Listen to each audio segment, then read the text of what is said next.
Hello, everyone. Thank you for joining us for this launch conversation of Theatre Research International, issue 46.3.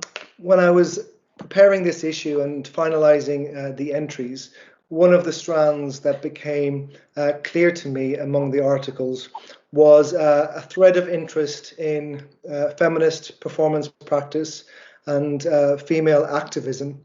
And what I thought we would do is to invite together some of the authors behind these articles to have a conversation about the research, which might serve as a bit of a primer to reading the issue when it's published. So I'm delighted to be joined by some of the authors whose work is included in 46.3, and they include Anna Puga, Adam Alston, Dodi Leal, and Lucia Romano. We're going to have a chat about their work and then hopefully have a conversation among ourselves too. So we might start with you, Anna, if you don't mind. Your article in this issue explores the caravanas of mother activism in Mexico and Central America. Can you tell us a little bit about these caravanas? Where do they come from? Who participates in them? What are they trying to do? And so on. Sure. The caravanas started back in 2004 as a result of increased deaths and disappearances of migrants from Central America who were trying to cross Mexico into the United States. And then part of that larger context is also what's called the drug war that started in 2006 in Mexico with when the president decided that they really needed to crack down on drug trafficking and kind of confronted drug traffickers, involved the military. And all of this caused a lot of increase in deaths and disappearances of civilians. So the mothers are actually not all mothers. Some of them are sisters or grandparents or aunts of people who, and some of them are men. There's also a minority of people who come to look for their wives or their sons or daughters who are men. But they kind of fly under the flag of mother activism. And it's currently organized to try to be like 10 people from each of 4 countries in Central America where there's a lot of exit migration. And they tour in this bus that you can see in the image and go to various places in Mexico, all the way from the south, some years all the way to the northern border and around, back around and down before going back to Central America. And at each stop, they stage a kind of protest demonstration. They put out photos of the disappeared in the town plaza. They'll get a microphone or a bullhorn.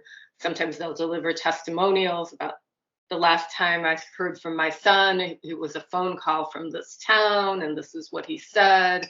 And then I got a phone call asking for a ransom, and I paid the ransom, but I never heard from my son again, that sort of thing.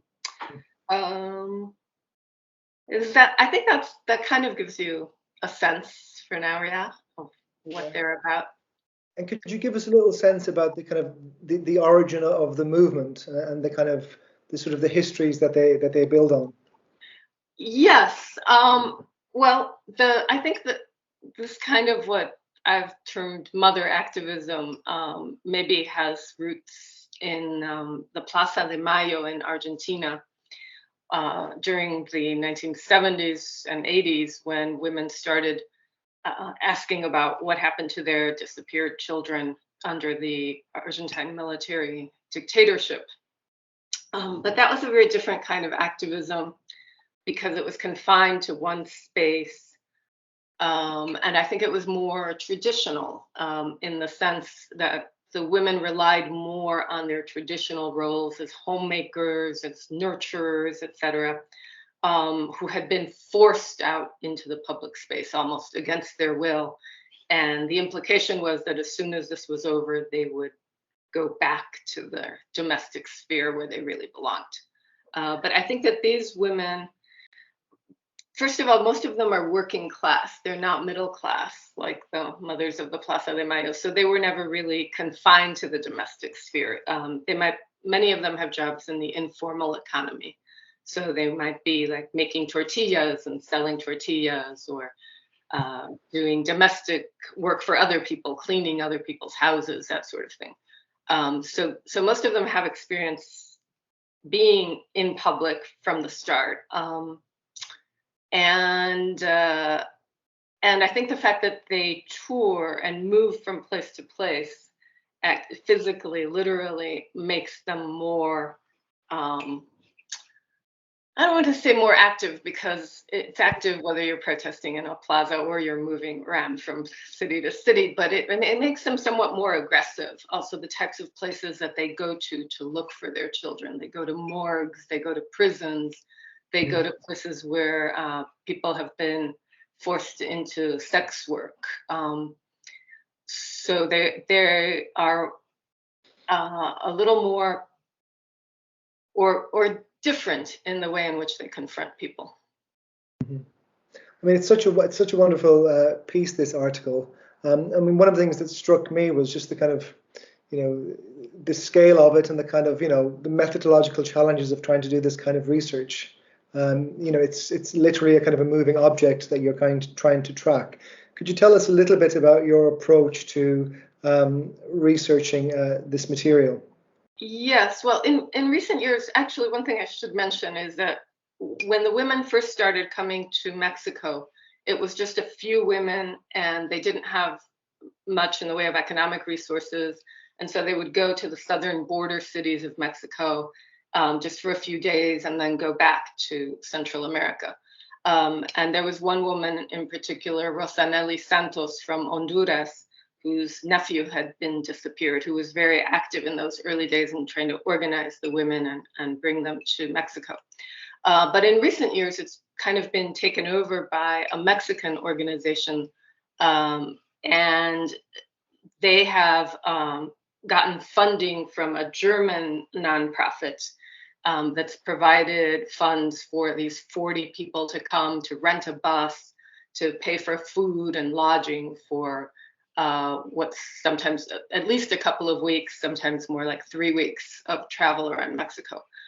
And so part of the challenge for me was getting to know the leaders of that organization, and getting sort of their goodwill and permission and trust in order to be able to follow or join the caravana and travel in a car with journalists and activists who were interested in accompanying the bus. So it's a bus, and then there would be 3 or 4 or 5 cars trailing the bus. And then the organizers had gotten police protection. So there would be police cars on either end sometimes as well. And then it was just going along with the group and following their everyday activities, and kind of being a fly on the wall for various protests, demonstrations. But yet the other important part of it is these re-encounters that they stage, where there's a person in the Movimiento Migrante Mesoamericano, the group that organizes this, Ruben Figueroa, whose job it is to find people who've been disappeared. And he's successful in doing this, but many of these people didn't meet with tragic fates. The people who are found are the people who were not killed by drug traffickers, right? And in some cases, they're people who had family, and they abandoned that family, started a second family, and just stopped calling home. And so some of them, it's questionable, like how much they really wanted to be found, but the organizers have managed to persuade all of them to reunite with usually their mother, in a very public kind of setting. So I was also present at a lot of those all around Mexico. And they have a very defined kind of script. That's fantastic. Thank you. Adam, you're also interested in your article in subversive female enactment, but of a different kind. So your focus is on contemporary theatrical performance and contemporary theatrical performance that you read through the prism of the decadent. Could you start, please, by maybe giving us a sense of the kind of historical underpinnings of decadence as a kind of a theatrical aesthetic? Yeah, so the term decadence, at least in the context in which I'm addressing it, I think it's useful to think more etymologically about that term. So it doesn't just mean hedonism or debauchery or all those things that ancient Roman emperors did, or that we are led to believe that they did. It's derived from a medieval Latin word decadentia, which means to fall down or away from something. So the notion of decadence implies some kind of decline or ruination.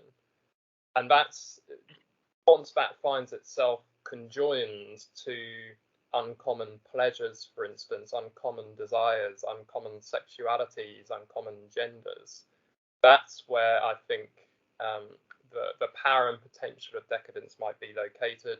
And that's certainly where artists and writers working towards the end of the 19th century, that was what they were drawn to as well.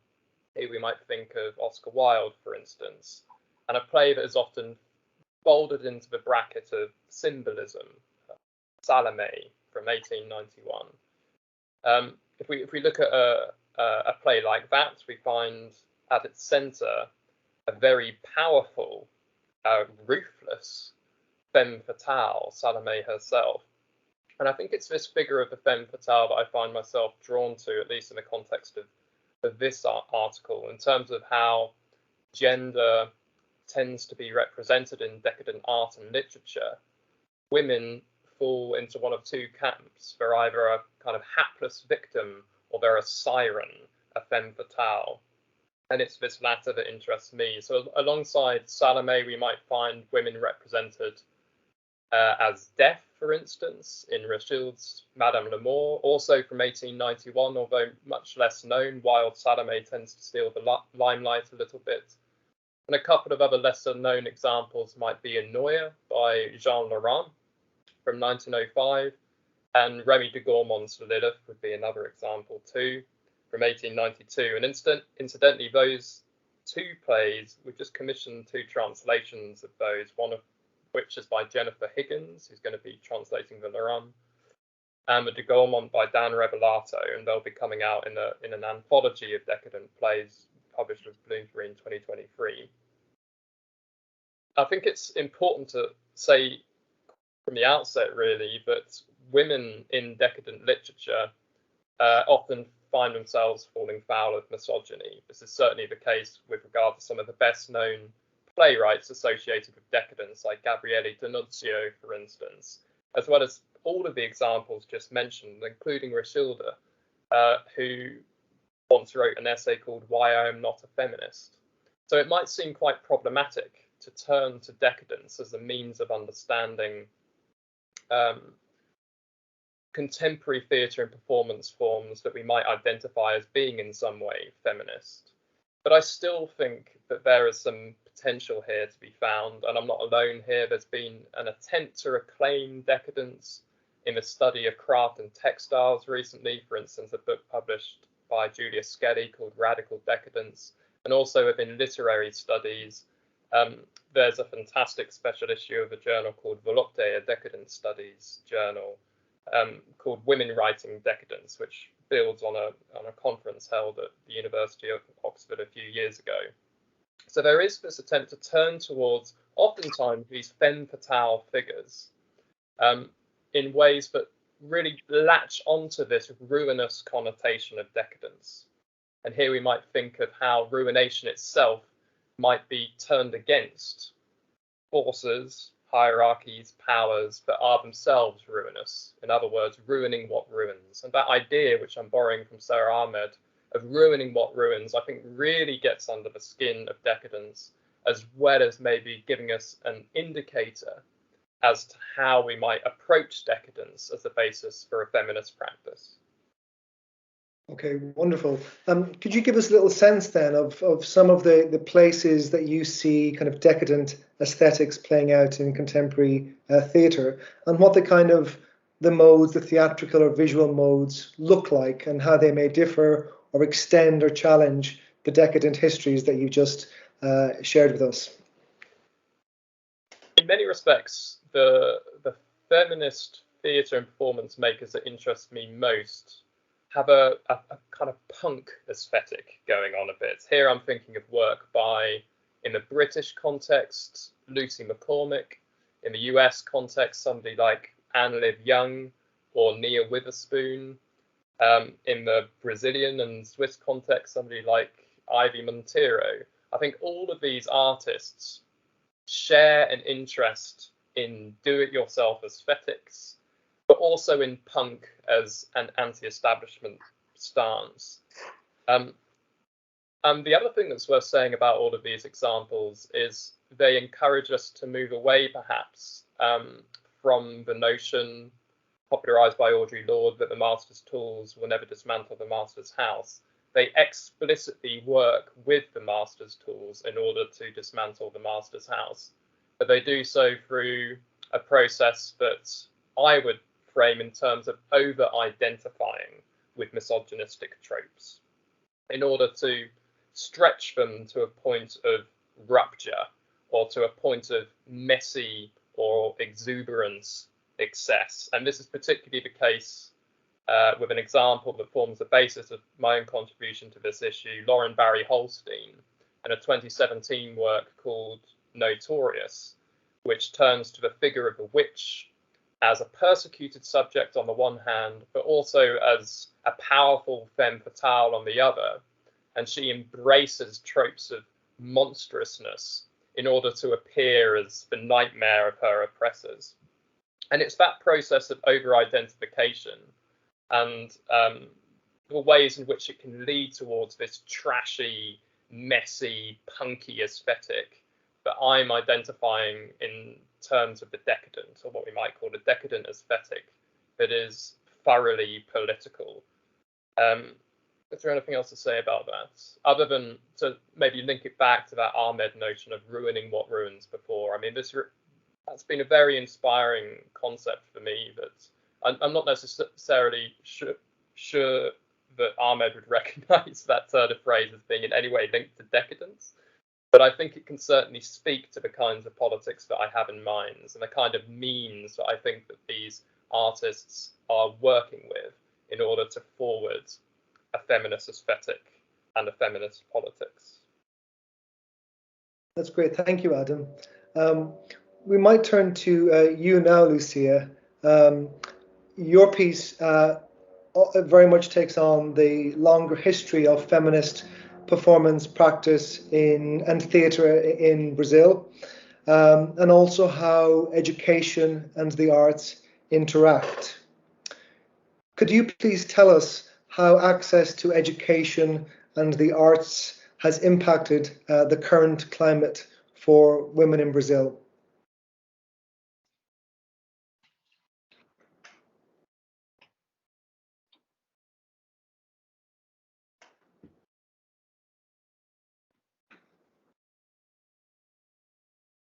Did you hear that, Lucia? Sorry, I forgot my microphone. I do a short introduction to speak especially about education in arts and in theatre. In this article, I've tried to speak about this history of feminist theatre in Brazil that I think that today offers unique contour to the national political theatre based on the emergence of new artists and an audience interested in this type of connection between scenic creation and society. And we had a long period of silencing in Brazil due to our history marked by the civil military coup of 1964, which lasted until at least 1985. And this political theatrical scene regained its expression at the end of the 20th century, but still constrained by a society very resistant to the word feminism, also within the artistic and theatrical class.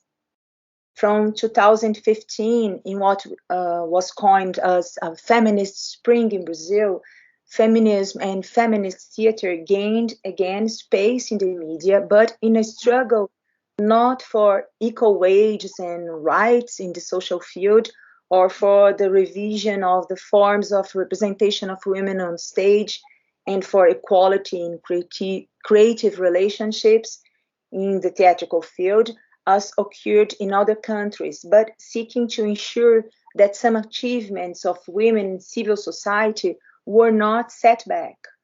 This spring, it should be noted, was characterized by an activism that went well beyond the theater, resulting from the arrival of many young women to feminist movements and an activist impulse fostered on the internet in a kind of digital activism that only hit the streets when a bill named PL 5069, a law project proposed by a right-wing deputy who was the president of the Chamber of Deputies, was put to vote. It was a project that criminalized women for terminating a pregnancy, even in cases of rape. This was also a time, at that moment, when several campaigns appeared on the internet against machismo, harassment, and other agendas in favor of feminist citizenship. This resurgence of national feminisms owes credit, therefore, to a broader change in Brazilian society, and theater came in tow. So the political theater engaged with women's causes reflected not only the visible mobilization on the internet and then on the streets of the main Brazilian capitals, but transformations in women's citizenship, which we can attribute to the consolidation of a left-wing democracy since 2002, with the first election of Luiz Inácio Lula da Silva, the first ex-unionist and ex-metallurgist president the country has ever known. Although it was a government with populist, neoliberal, and developmental traits, which had little of communism or even socialist in terms of economic policies and developmental traits, Lula structured a social policy in two successive governments, and he also managed to amplify and democratize access to education and health.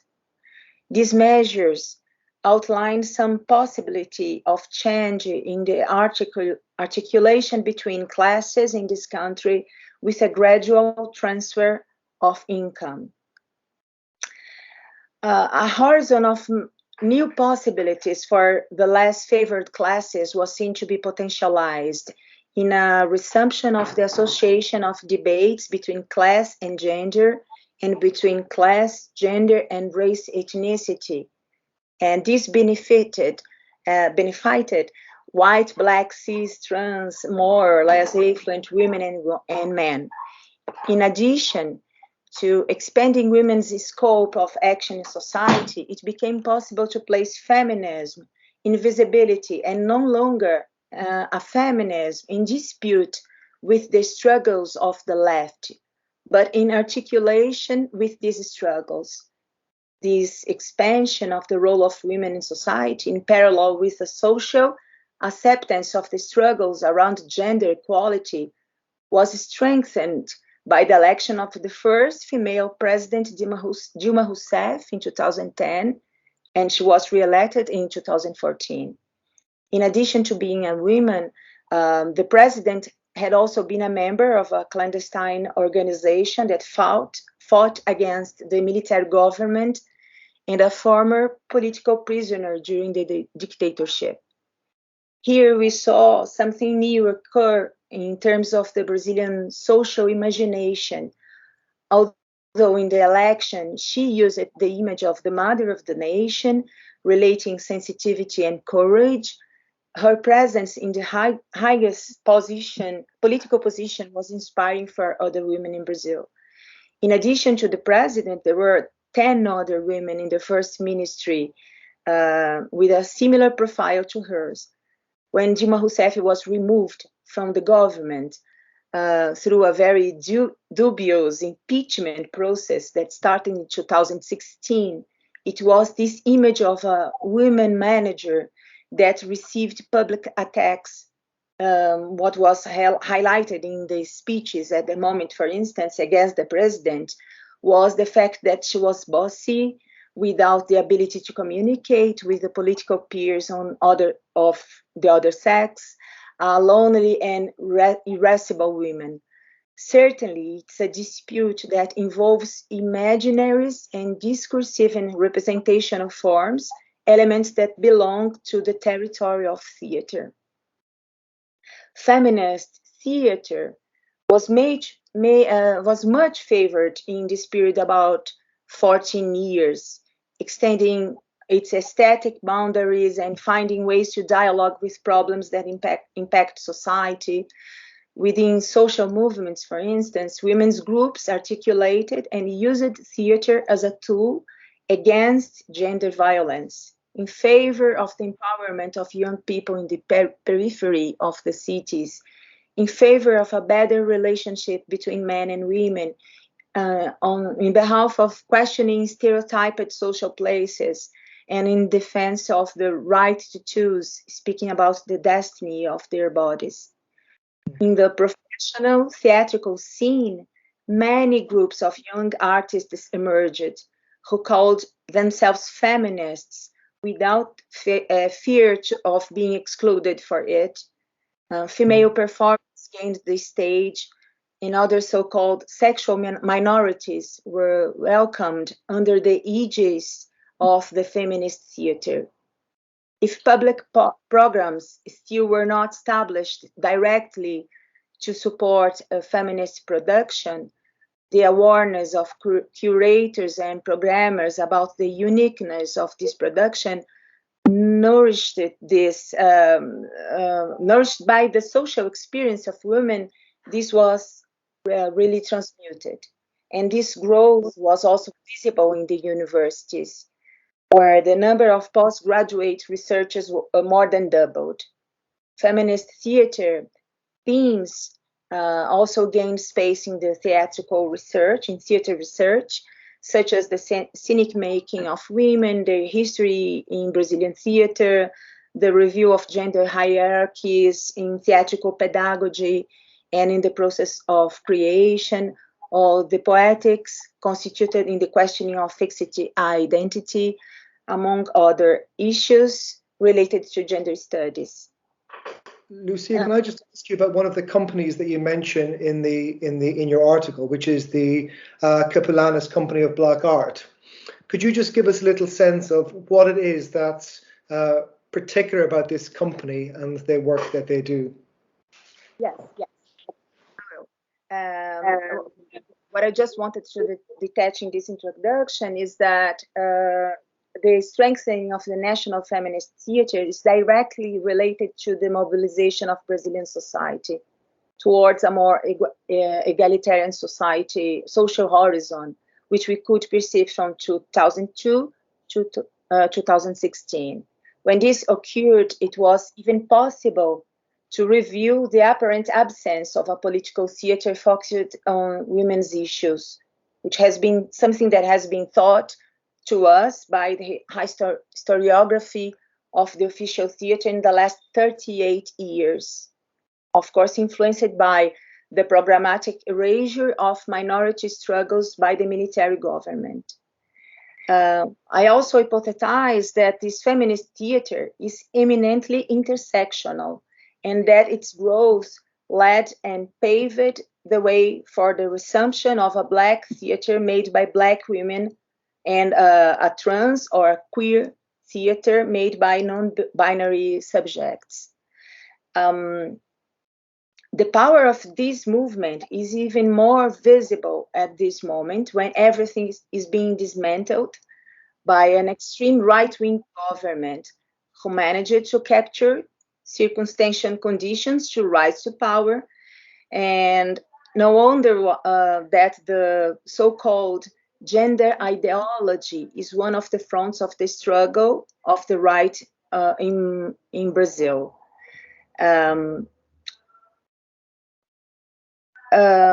The reason why I chose to speak about Capulanas is that Brazilian theater is a colonial enterprise, and as such, higher to the Euro-Western theater and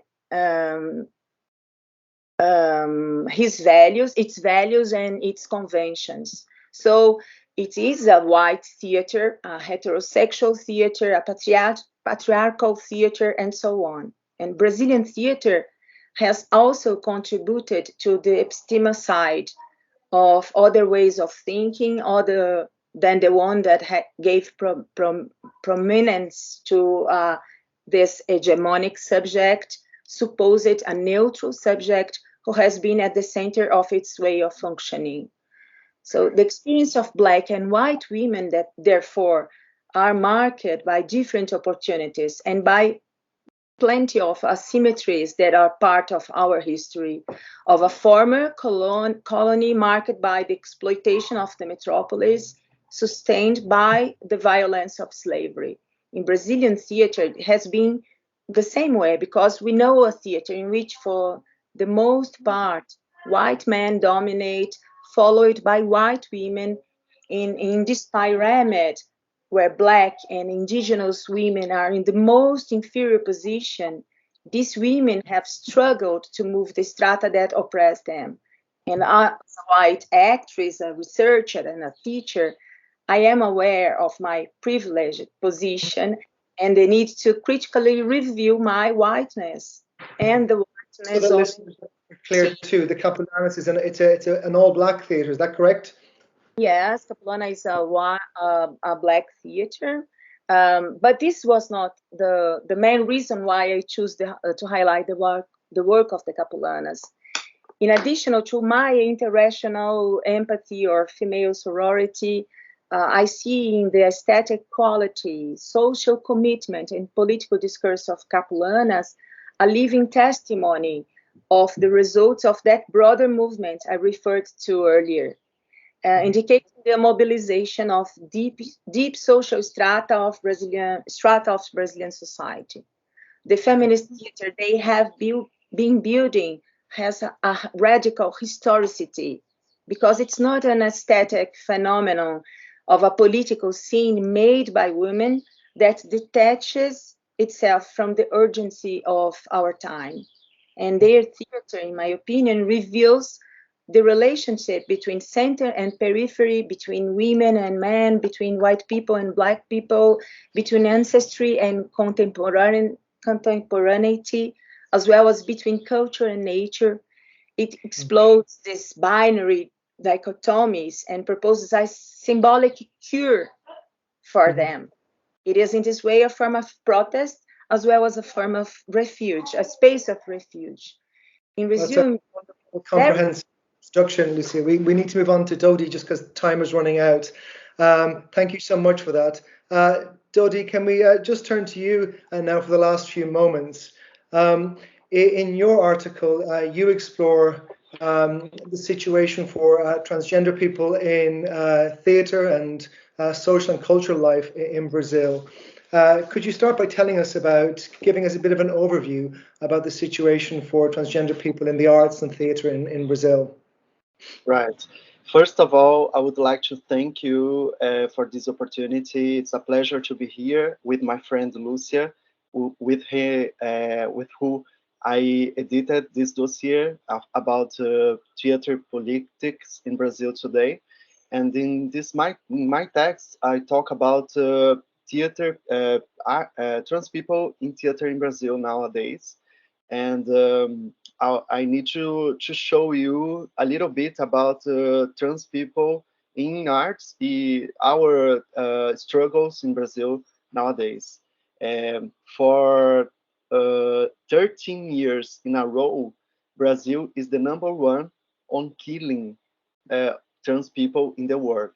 And the life expectancy of transgender people is around 36 years on average in 2019. Now it's como que fala menos, Lúcia? It's less. It's less. While there is a scope for considering how these statistics are generated, I am more concerned with the threat of transgender genocide. So this is a struggle for our lives. In the second hand, I see in artists, we have a fighting against transfaking.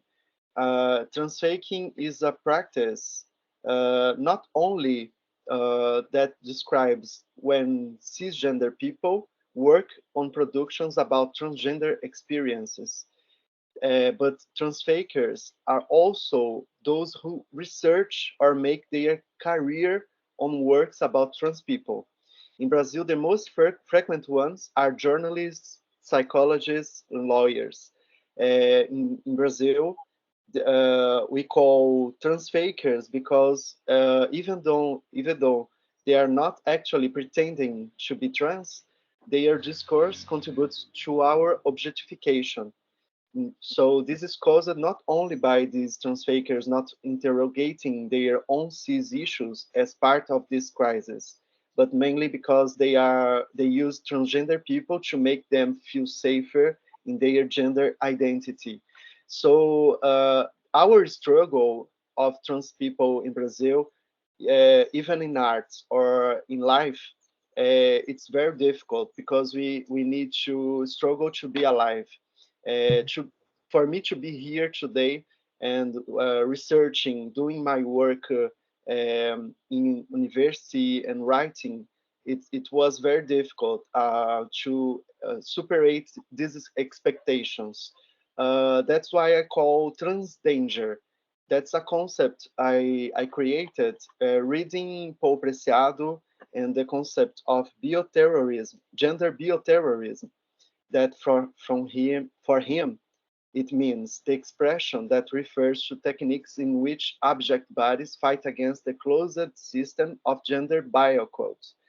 So transdanger, it would be a form to describe the situation of trans people in Brazil today. Not only because we are the both things, we are in danger.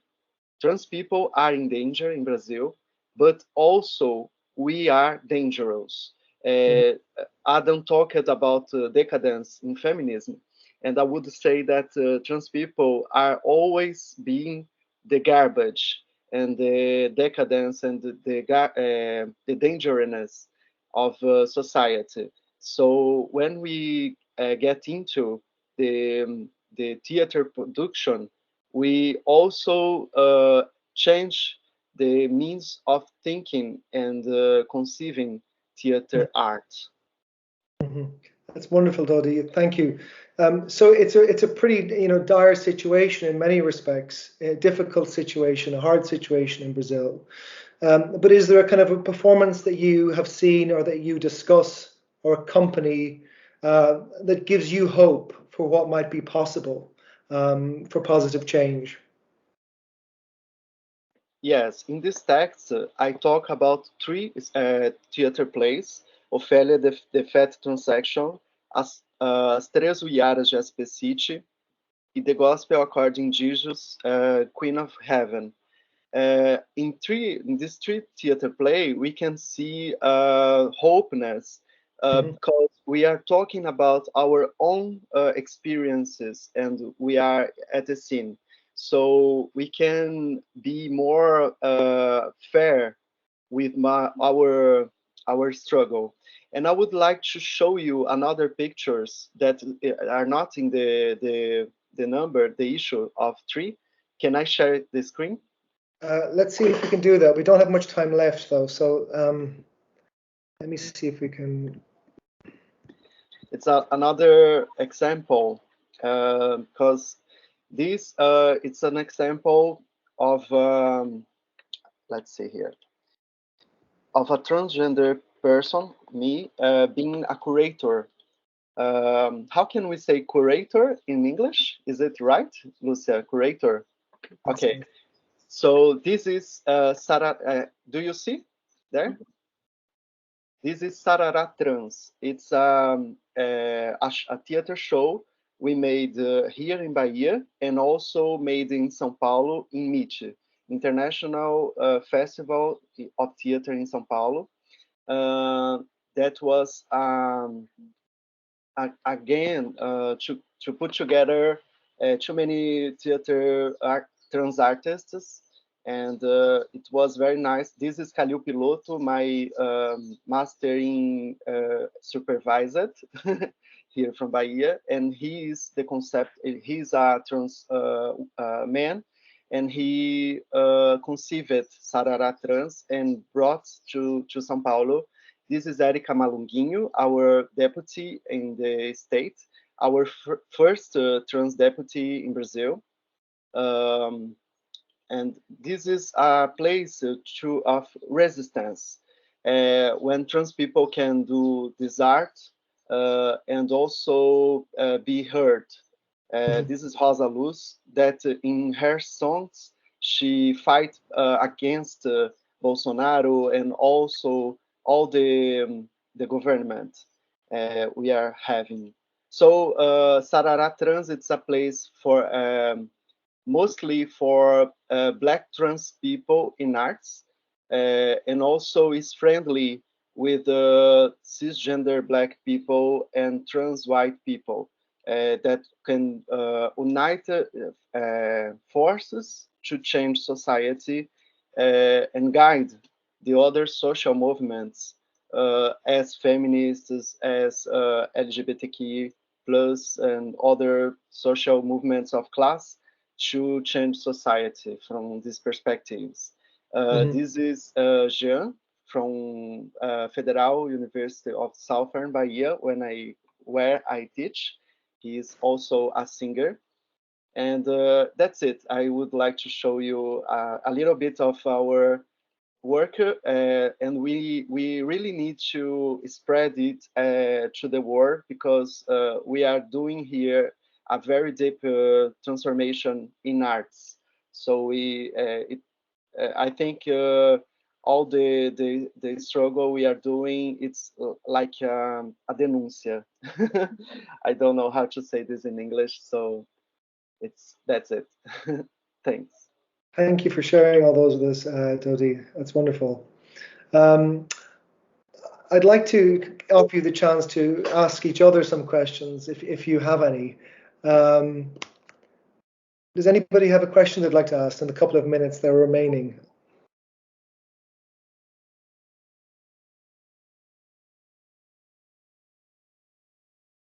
I have a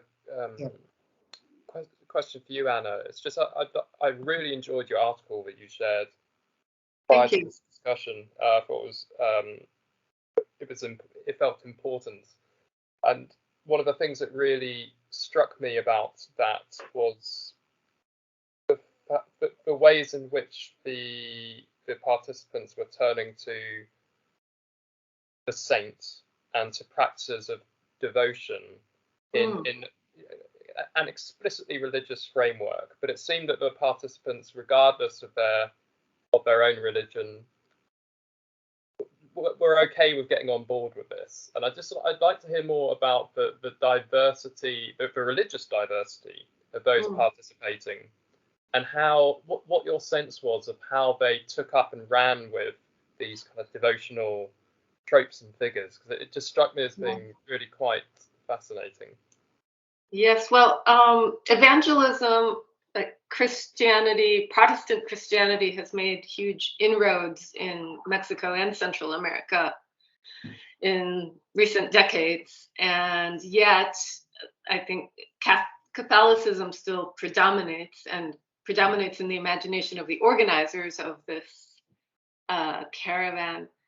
And so the mothers, travel to the Basilica de Guadalupe, the cult to the Virgin of Guadalupe, which is central to Catholicism in Mexico City, and that's one of their big stops. And I think syncretism has a long tradition in Latin America. In Mexico, for instance, the importation of Catholic gods, and in Brazil, syncretism, of course, has a huge religious tradition, right? The indigenous gods in Mexico were combined with the Catholic gods, and the Virgin of Guadalupe is a form of Tonatzin, the Earth Mother in the Aztec or Mexica religion. So I think it's kind of like they just go with it and go with the flow, and are willing to kind of incorporate anything that helps their cause.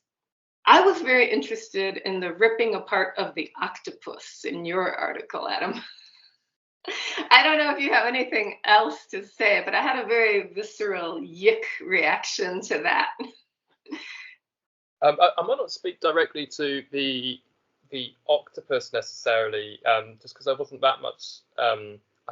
I think it would take a while to frame that specific example in the space it needs now. But what I would say is that I guess it's interesting that quite a few of the feminist performance makers that I've been looking at recently turn towards the satanic rather than, I guess, somewhere that would constitute a moral good. In fact, there's almost a Nietzschean quality to it, an attempt to move beyond a conventional moral framework altogether. And I guess this pulls into play a question that I have for everybody, including myself, which is how we're figuring the relationships between progressiveness and radicalism. And for instance, in Lucia, in what you were in your paper, you talked about the relationship between the margin and the centre, which seemed absolutely key, just as it seems key to what you were discussing as well, Dodi. And I guess I'm just interested in where you're all landing with these relationships now, about what the value or potentially the damage may be in putting the margin into the centre at the cost of not necessarily preserving, but ensuring that there is a subcultural space where people could feel safe even to enter. So I think there's something really interesting going on here, cutting across all of these talks about, the relationship between progressiveness and radicalism, maybe even whether radicalism is an obsolete turn of phrase altogether, as well as the relationships between the margin and the centre. So I'd be interested in any thoughts that you may have about that. So maybe the question might be for Lucia and Dodi: are the margins are the margins safe in the practices or the context that you're looking at?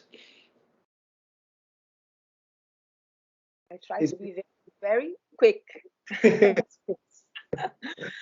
It's difficult to speak in English, so we started no. Mm-hmm. So I guess we are in the edge.